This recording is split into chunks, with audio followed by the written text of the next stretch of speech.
আসসালামু আলাইকুম রহমতুল্লাহ। আজকে আমি যে বিষয়টা নিয়ে আলোচনা করতে যাচ্ছি সেটা হলো কিভাবে বিশ্ববিদ্যালয়ে ভর্তি হওয়া যায়। আমরা সবাই বিশ্ববিদ্যালয়ে ভর্তি হওয়ার শব্দটার সাথে একটা শব্দ শুনে এসেছি, সেটা হলো বিশ্ববিদ্যালয়ে ভর্তি যুদ্ধ।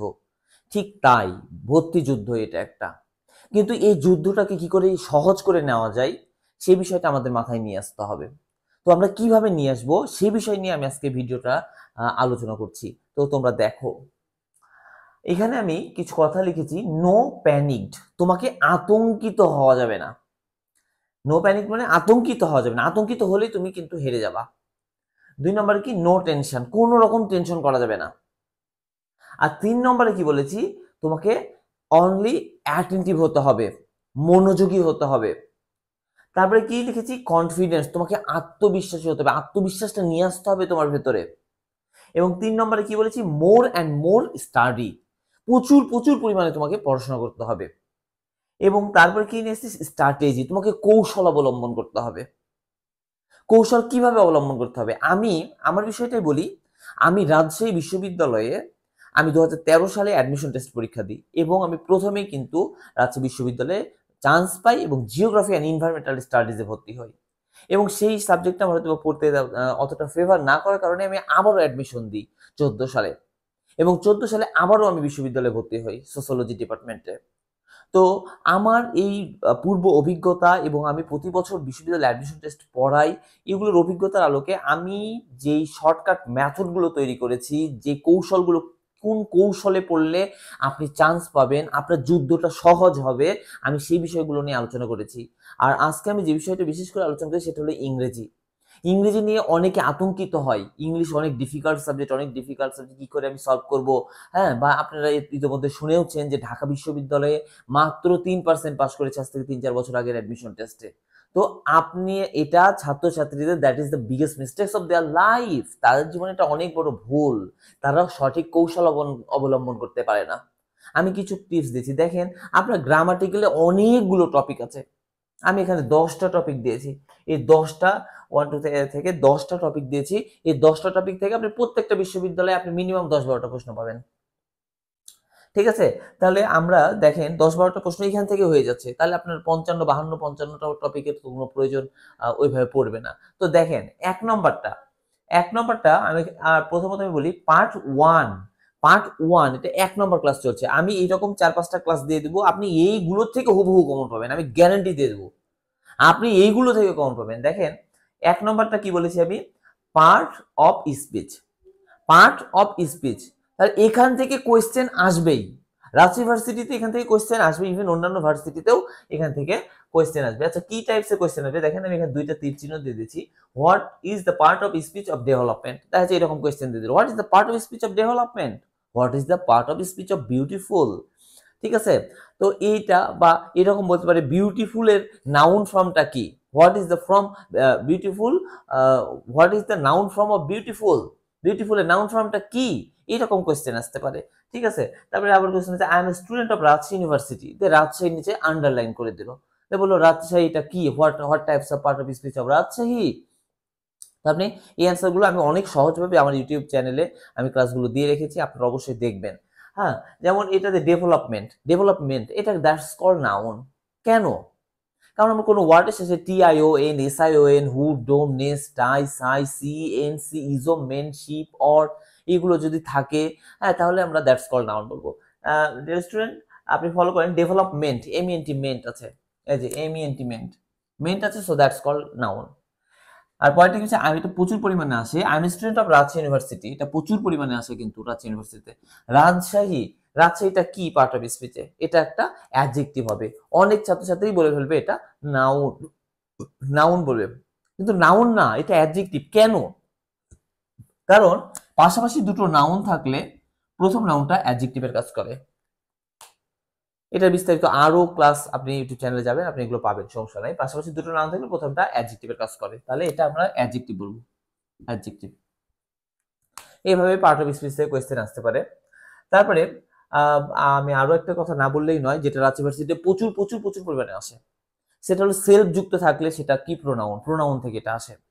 হিমসেলফ, দেমসেলফ, মাইসেলফ, আউটসেলফ, হারসেলফ, এগুলো যদি থাকে তাহলে এটা হলো রিফ্লেক্সিভ প্রোনাউন, এটা প্রচুর পরিমাণে আসে। যেমন he killed himself, he killed himself, এই যে ভার্বের পরে যেহেতু সেলফ যুক্ত করা আছে তাহলে আপনার হলো এটাকে রিফ্লেক্সিভ প্রোনাউন বলবো আমরা।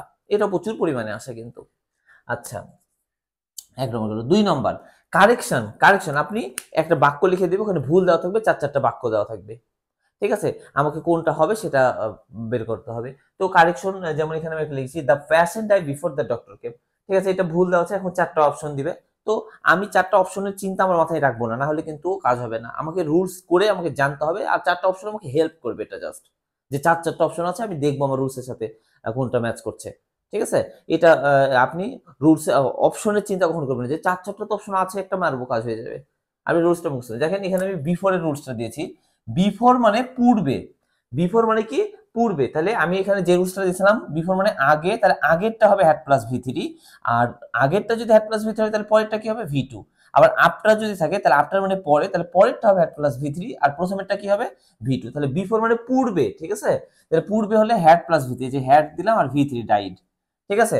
আর আফটার যদি থাকতো তাহলে পরে, পরে থাকলে পরেরটা হবে হ্যাড প্লাস ভি3 আর প্রথমেরটা হবে ভি2। আমি আমার ইউটিউব চ্যানেলে ক্লাস দেওয়া আছে, আপনারা এটা দেখে নেবেন, ইনশাআল্লাহ খুব সহজ হয়ে যাবে। তাহলে এরকম করে কারেকশনটা হবে the patient had died, the patient had died before the doctor came, ঠিক আছে? আচ্ছা, তারপরে 3 নম্বর পিন পয়েন্টিং ইরোর্স। এখানে আমার 4-4টা অপশন দেওয়া থাকবে, এ বি সি ডি করে আমি দিয়েছি, কোনটা ভুল এটা আমাকে বের করতে হবে, ঠিক আছে? মানে ভুল কোনটা দেওয়া আছে ওইটাই বের করতে হবে। তো এখানে উত্তরটা হবে এ নাম্বারটা। এই নাম্বারটা কেন হবে, কারণ ইনস্পাইটের পরে অফ হয় কিন্তু ডেসপাইটের পরে কিন্তু অফ হয় না, তাহলে ওইটাই ভুল দেওয়া আছে, তার মানে আমাকে ওটা কারেক্ট করে ফেলতে হবে। তো পিন পয়েন্ট এরর্স পাওয়ার জন্য অবশ্যই সব ধরনের টপিকগুলো সম্বন্ধে জ্ঞান অর্জন করতে হবে, তবে পিন পয়েন্ট এরর্স পারা যাবে। তো এই জন্য অবশ্যই আমাদেরকে এই টপিকগুলো ভালোভাবে পড়তে হবে, প্রত্যেকটা টপিক। তারপর 4 নম্বর রাইট ফ্রম আ ভার্ব, এটা তো অবশ্যই পড়তে হবে, এবং হোয়াইলের প্রশ্ন থেকে, হোয়াইল দিয়ে প্রশ্ন প্রচুর পরিমাণে রাজশাহী ইউনিভার্সিটিতে আসে, ঠিক আছে?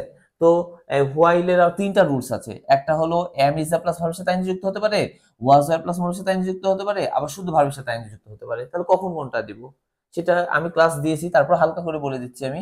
এটা ভি1 থাকলে এম ইজ প্লাস আইএনজি যুক্ত হবে, এটা ভি2 এ থাকলে ওয়াজ ওয়ার প্লাস ভার্বের সাথে আইএনজি যুক্ত হবে, আর এখানে যদি নাউন বা প্রোনাউনটা না থাকে তাহলে শুধু আইএনজি যুক্ত হবে। তো এখানে যদি এটা ভি1 এ আছে তাহলে উত্তর হবে ইজ ওয়াকিং, ইজ ওয়াকিং, ঠিক আছে? আচ্ছা, তারপরে এর সাথে আমি আরো একটা দিয়েছি, এটাও রাঁচি ইউনিভার্সিটিতে প্রচুর পরিমাণে আসে। আপনারা আমি যেগুলো কথা বলছি আপনি বিগত সালের প্রশ্নগুলো অ্যানালাইসিস করবেন, দেখবেন যে হ্যাঁ স্যার যেটা বলছে সেটা ঠিক, এক্স্যাক্টলি ঠিক। আই লুক ফরওয়ার্ড টু, এখানে সিইং হয়ে যাবে, look forward to, get used to, be accustomed to, with a view to, এগুলোর পরে ভার্বের সাথে আইএনজি যুক্ত হয়, ঠিক আছে? তো এখানে সিইং হবে। তারপর পরেরটা চলে আসি ভয়েস। ভয়েস থেকে প্রশ্ন তো আসবেই, ঠিক আছে? আমি এখানে যে 10টা পয়েন্ট দিয়েছি, 10টা পয়েন্ট থেকে কোয়েশ্চেন আসতেই হবে, এবং যেই সকল বিশ্ববিদ্যালয়গুলোই আপনি পরীক্ষা দিতে যাবেন না কেন, প্রত্যেকটা বিশ্ববিদ্যালয়ের কোয়েশ্চেন আপনি দেখতে পাবেন যে এগুলো থেকে কোয়েশ্চেন আসছে। তাহলে এখানে ভয়েসের আমি একটা প্রশ্ন দিচ্ছি, আই অ্যাকসেপ্টেড ইউর প্রপোজাল, ঠিক আছে? তাহলে আমরা যেভাবে শর্টকাটে আমরা যে রুলস গুলো দিয়েছিলাম, আচ্ছা এখানে একটা জিনিস মিসিং হচ্ছে। আচ্ছা, তো আই অ্যাকসেপ্টেড ইউর প্রপোজাল, ঠিক আছে? তাহলে এইটার যদি আমরা প্যাসিভ করি, হ্যাঁ, তাহলে কি অবজেক্টটাকে আমরা সাবজেক্ট করব, তাহলে ইউর প্রপোজাল, ইউর প্রপোজাল। তারপর হেল্পিং ভার্ব বসবে, এখানে হেল্পিং ভার্ব নাই, ওটা চিন্তা বাদ। তারপর ধার, এই যে ধার, আমার প্রত্যেকটা টপিকে নতুন নতুন কনসেপ্ট পাবেন আপনি, আপনি ইউটিউব চ্যানেলে যে ক্লাসগুলো দেখবেন। ধার, ধার করব কি দেখে, মূল ভার্ব থেকে। মূল ভার্ব ভি1 থাকলে এম ইজ ধার, মূল ভার্বটা ভি2 এ থাকলে ওয়াজ বয়ার, মূল ভার্বটা ভি3 থাকলে বিন, মূল ভার্বটা সাথে আইএনজি থাকলে বিইং, মূল ভার্বটা সাথে এস বাই এস থাকলে এম ইজ ধার। আমি এগুলো ডিটেইলসলি ক্লাস নিয়েছি, আস্তে আস্তে স্লো ইমোশনেই নিয়েছি, আপনারা দেখবেন আমার ক্লাসগুলো, তাহলে বুঝতে পারবেন। তো এটা ভি2 আছে, তাহলে ধার করব ওয়াজ বয়ার, তাহলে ইউর প্রপোজাল, তাহলে ওয়াজ, your proposal was, তারপরে কি ভি3 accepted, a double C E P T D, accepted by me, ঠিক আছে? তারপর ন্যারেশন থেকে তো কোশ্চেন আসবেই। তো এবং মজার একটা বিষয়, মানে আমি রাজশাহী ইউনিভার্সিটিতে এই বিষয়টা দেখেছি, সেস দিয়ে দিয়ে দেয়, মানে রিপোর্টিং ভার্বটা প্রেজেন্টে থাকলে তো নো চেঞ্জ, অনেকে চেঞ্জ করে দেয়, দিয়ে ভুল হয়ে যায়। আপনি এই বিষয়টা মাথায় রাখবেন, ঠিক আছে? তাহলে এটা যেহেতু ভি1 এ আছে তাহলে এটা নো চেঞ্জ, হি সেস ইনভার্টেড কমার জন্য দ্যাট, যেহেতু এটা অ্যাসার্টিভ সেন্টেন্স। আইটা ফার্স্ট পারসন, তাহলে প্রথমটাকে ইন্ডিকেট করলো, তাহলে হি। আর আমি বলেছি কোনো চেঞ্জ হবে না, তাহলে অ্যামিজারের 3টা বোন, এখানেও একটা বিশেষত্ব আছে, অ্যামিজারের 3টা বোন। আপনি অবশ্যই ক্লাস, আপনি আমার ইউটিউব চ্যানেল ক্লাস দেবেন, প্রত্যেক 3 বোন, 3 বোন আবার কি, ধার আবার কি, ঠিক আছে? তো এই বিষয়গুলো একটু আপনারা দেখবেন। হ্যাঁ, এম ইজ আর থাকে তাহলে এখানে আমরা হি এর সাথে ইজ বসবে, তাহলে ইজ ইউজ করব, হি ইজ, শেষ। তারপরে কি স্পেলিং, স্পেলিংটা হলো একটা ওয়ার্ড দিয়ে দিবে, এখানে বানানটা ভুল দেওয়া থাকবে। তো আমি এখানে অ্যাকোমোডেশন শব্দটা লিখেছি এবং এটা কিন্তু ভুল লিখেছি, তাহলে কারেক্ট স্পেলিংটা কি হবে? যেমন কারেক্ট যেটা যদি লিখতে যাই আমরা অ্যাকোমোডেশন, ACCOMMODATION অ্যাকোমোডেশন। আমি কিন্তু যদি বলতাম একটা একটা টপিকটাই বলে দিতাম যে এগুলো মোস্ট ইম্পর্টেন্ট, তাহলেও কিন্তু হয়ে যেত, কিন্তু আমি এর মধ্যে আবার যেগুলো দিচ্ছি এগুলো রাজশাহী ইউনিভার্সিটির জন্য মোস্ট মোস্ট মোস্ট ইম্পর্টেন্ট, এবং আমি 4-5টা ক্লাস নিব যেই যেই সেন্টেন্সগুলো নিয়ে আলোচনা করব এইগুলা ভার্সিটির জন্য মোস্ট মোস্ট ইম্পর্টেন্ট, ঠিক আছে?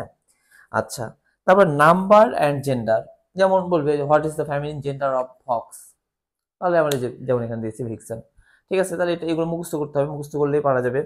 তারপরে কি লিটারেচার থেকে কোয়েশ্চেন আসবেই, যেমন আমি এখানে একটা বিখ্যাত একটা স্টেটমেন্ট দিয়েছি, beauty is truth, truth is beauty. This quotation was John Keats, John কেটসের এটা ছিল, ঠিক আছে? তো এইরকম আরো অসংখ্য আছে, শেক্সপিয়রের আছে, হ্যাঁ, নাম দিয়ে দিবে। হ্যাঁ, এদের এদের এগুলো ভালোভাবে পড়লে আপনি লিটারেচার থেকে কোয়েশ্চেন নেওয়ার কোনো সমস্যা হবে না। তারপরে প্রিপজিশন, প্রিপজিশন তো একটা মানে এটা এমন কোনো বিশ্ববিদ্যালয় নেই যে প্রশ্ন আসবে না, প্রিপজিশন থেকে আসবেই কোয়েশ্চেন, ঠিক আছে? তো এখানে আমি একটা প্রিপজিশন দিয়েছি, যেমন একটা গ্যাপ দিয়েছি, he died dash over eating. তো ওভার ইটিং এখানে আবার একটা ডাইড, মারা যায় তো মানুষ বিভিন্ন ভাবে, কেউ অ্যাক্সিডেন্টে মারা যায়, কেউ রোগের কারণে মারা যায়, কেউ বা আবার দেখা যাচ্ছে কারোর জন্য আত্মত্যাগ করে বা দেশের জন্য আত্মত্যাগ করে মারা যায়, ঠিক আছে? তো বা কেউ অতিরিক্ত কোনো দেখা যাচ্ছে কিছু করে বা খাবার খেয়ে দেখা যাচ্ছে মারা গেল, ঠিক আছে? বিভিন্ন ভাবে মানুষ মারা যেতে পারে। হ্যাঁ, তো আমি একটু ছোট্ট করে একটু এটা বলেই দিই,